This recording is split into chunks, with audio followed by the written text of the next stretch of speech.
Hello, this is a video on AQA GCSE English Literature, Paper 1, focusing on Romeo and Juliet. You may notice that this is a sort of mock-up of an AQA exam because this is one that we created for our school in-house.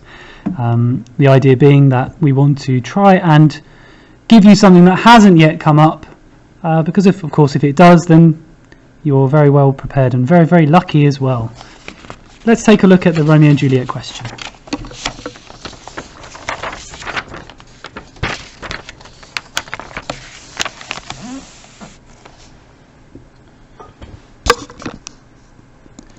Read the following extract from Act 2, Scene 3 of Romeo and Juliet, and then answer the question that follows.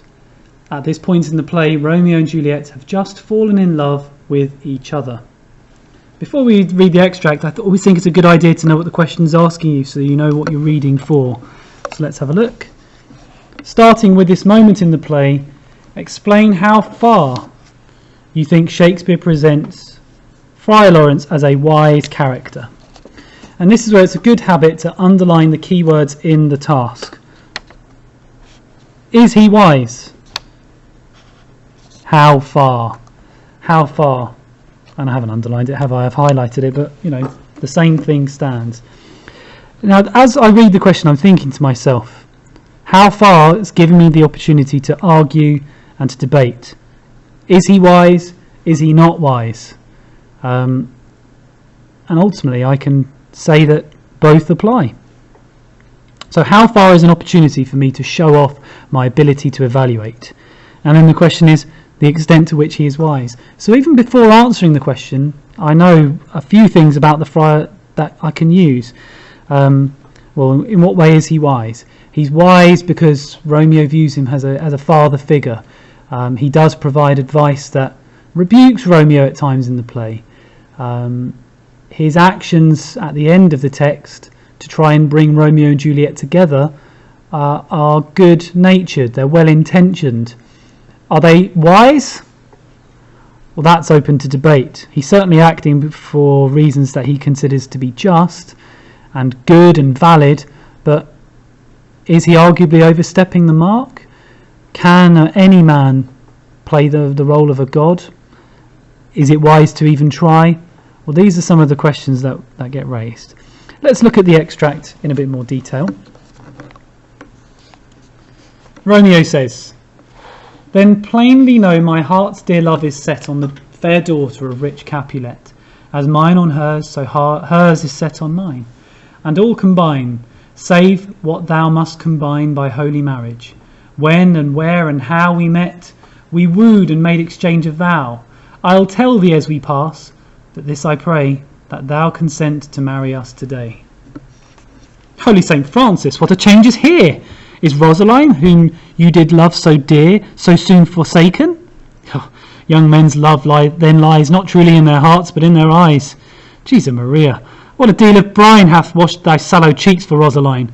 How much salt water thrown away in waste, to season love, that of it doth not taste!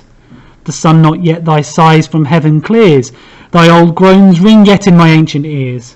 Lo, here upon thy cheek the stain doth sit of an old tear that is not washed off yet.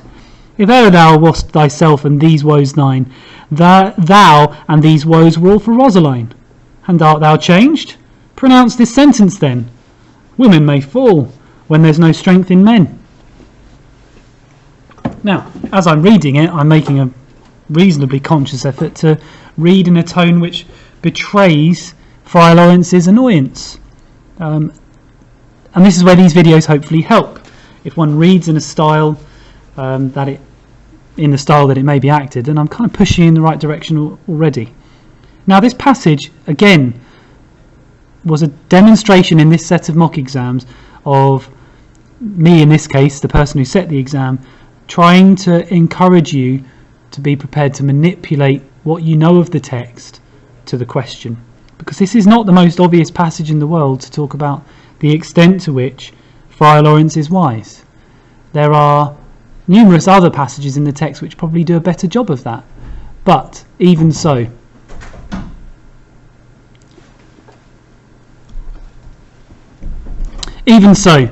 what we have here is a passage that we can use to talk about wisdom.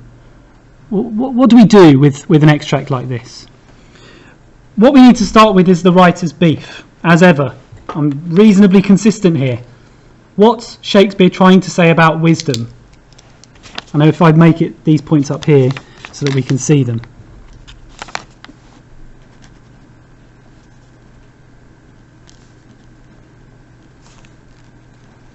Perhaps Shakespeare's making the point that man can't play God, because the Friar Lawrence is unable to bring about the kind of change to the relationship between the two families that he wants. Fate gets in the way. And that's an argument for the whole of the text. What about the passage?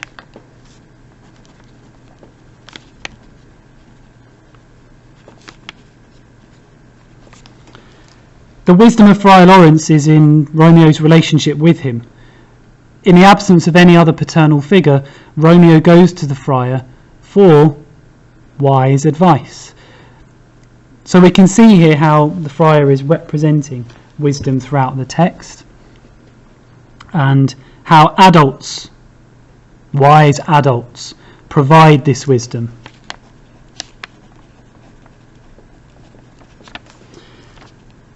And thirdly, perhaps what's Shakespeare's message here?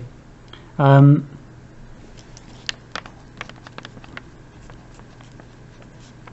think we can make a case for Friar Lawrence's annoyance towards Romeo being demonstrative of Romeo's excessive passion. Friar Lawrence is surprised. Friar Lawrence is baffled, really. So then what we do is we write an opening paragraph which says something like this, and I'm just going to verbalise it in this instance, because I'm verbalising these three and a bit ideas over here on the right hand side of the page. I use the root of the question to help me. Shakespeare presents Friar Lawrence as a wise character in so much as, for Romeo, he acts as a paternal figure. In the absence of any other adult, Romeo goes to him for good advice. Friar Lawrence, in this scene, demonstrates his annoyance with Romeo's excessive passion, conveying Shakespeare's belief, perhaps, that it is Romeo and Juliet's propensity to act rashly without thought that leads to their demise. Overall, Shakespeare may be presenting the idea that man, in the role of the priest, Friar Lawrence, cannot play God and cannot outwit fate. Done. That's quite a long introduction, made easy because I'm verbalising it, but that's potentially a good sort of strategy to get into. When you see a question, when you see the text, think to yourself, well, what are the two or three things, the two or three beefs, the agenda, why has Shakespeare written this particular passage? And get into the habit of practicing saying it aloud, because if you can say it, you can write it. Then what do? We look at the extract itself. Well, what we're looking out for here are the phrases that stick out a bit like a sore thumb, so that we can then write about them. So what are they? Given the question focuses on Friar Lawrence, my job is to focus pretty much on what Friar Lawrence is saying here. So what does he say?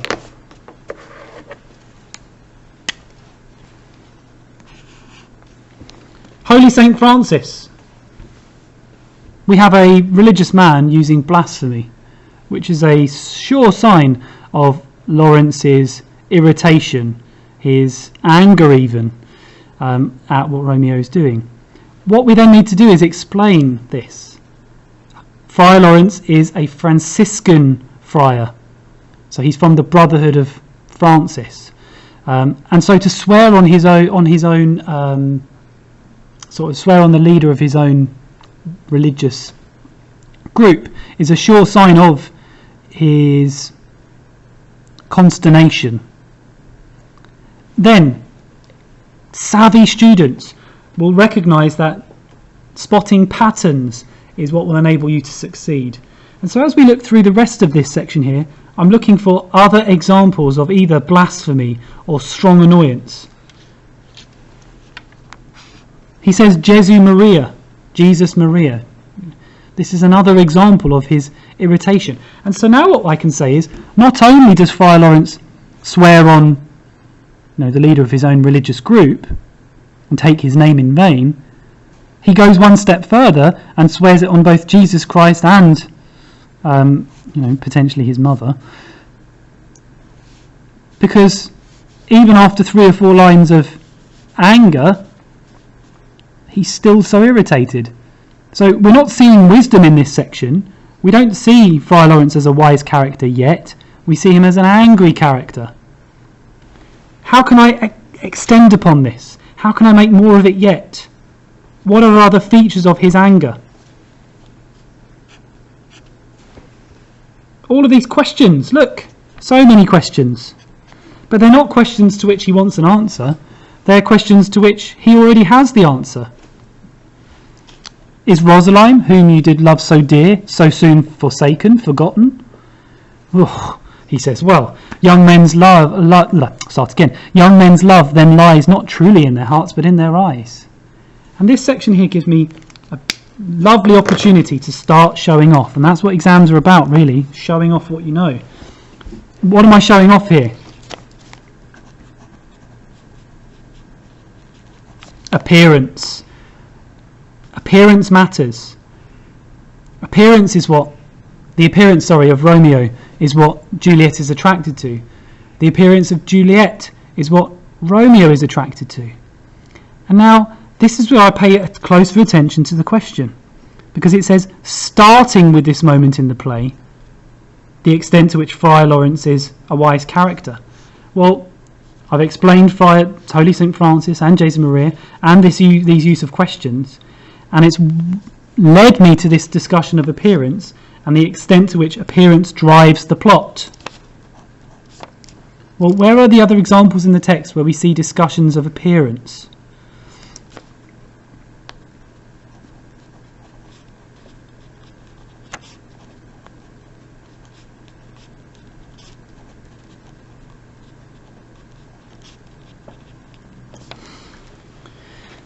Go to one, sorry. Romeo describes Juliet as being so beautiful she is like a rich jewel in an Ethiop's ear. An example of the way in which Romeo objectifies the female and casts Juliet in the role of a precious item, a jewel, something rare, something sacred, who hangs on the ear of somebody also rare in Europe. An Ethiop would presumably be rare, and beautifies them, makes them more attractive. And so Juliet has become a sort of metaphorical arm candy.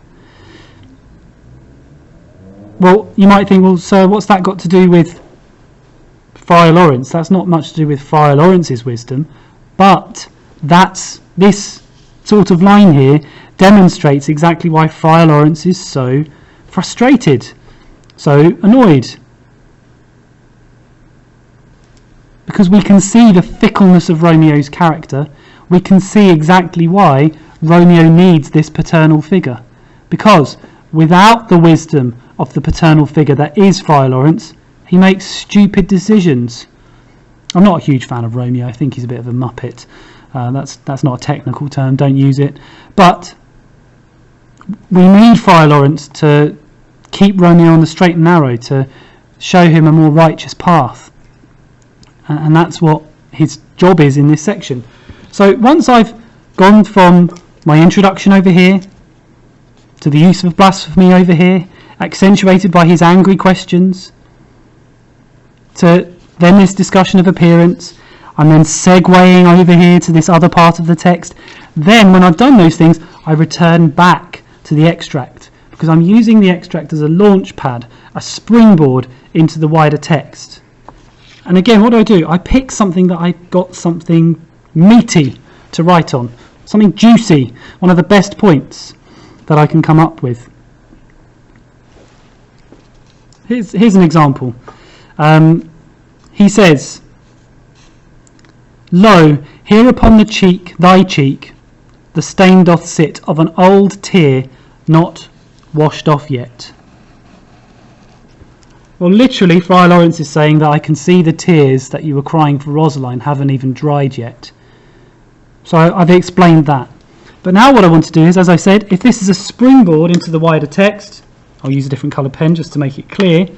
Well, where else? That's what my internal thought process is. Where else do we see either Romeo or Juliet crying? Where else do we see them crying and then subsequent wisdom from Friar Lawrence? My thoughts go to, well, Romeo cries when he has just killed Tybalt and he feels that he'll never see Juliet again. And Friar Lawrence again rebukes Romeo. He again tells him off.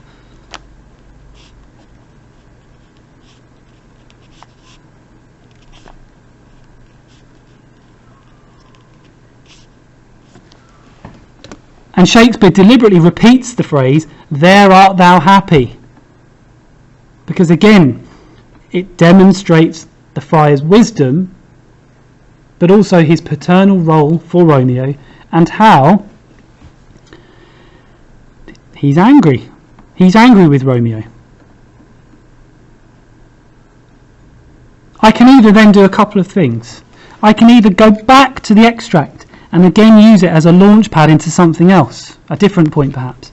But if I want to get more marks, I need to make these points knit together as best I possibly can to pick up as many marks as I possibly can and show more skill.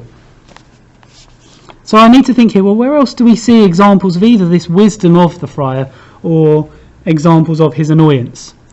Well, I think we should do wisdom. Why? It's in the question, the extent to which he's a wise character. And also we've done quite a lot about anger.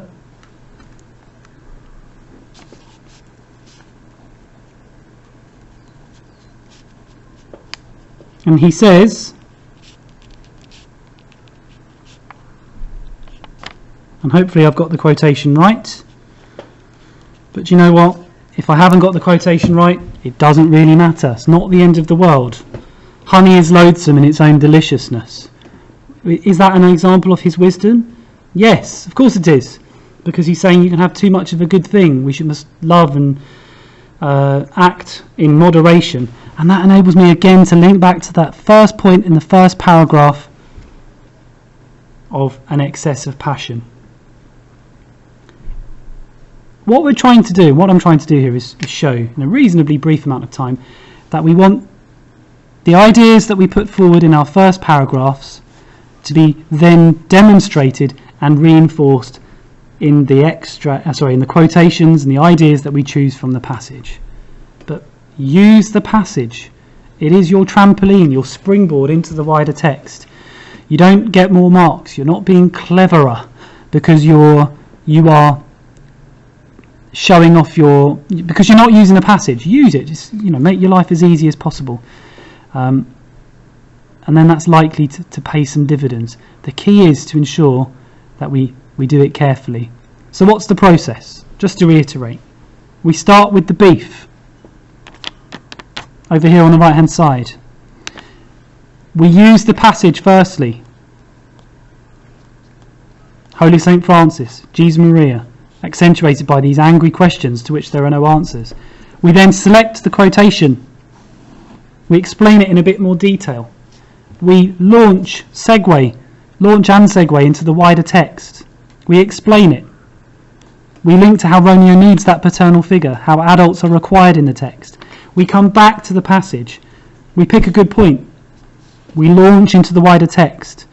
We jump again into a different part of the wider text. And then, only then, when we think that we've got every single point out of this, do we go back to the passage. We have to use our time wisely. But if we do this, we're likely to end up with a strong piece of writing. Have a go on this particular passage. Use it again. It's there on the screen. Have a go at writing it up. See how you get on.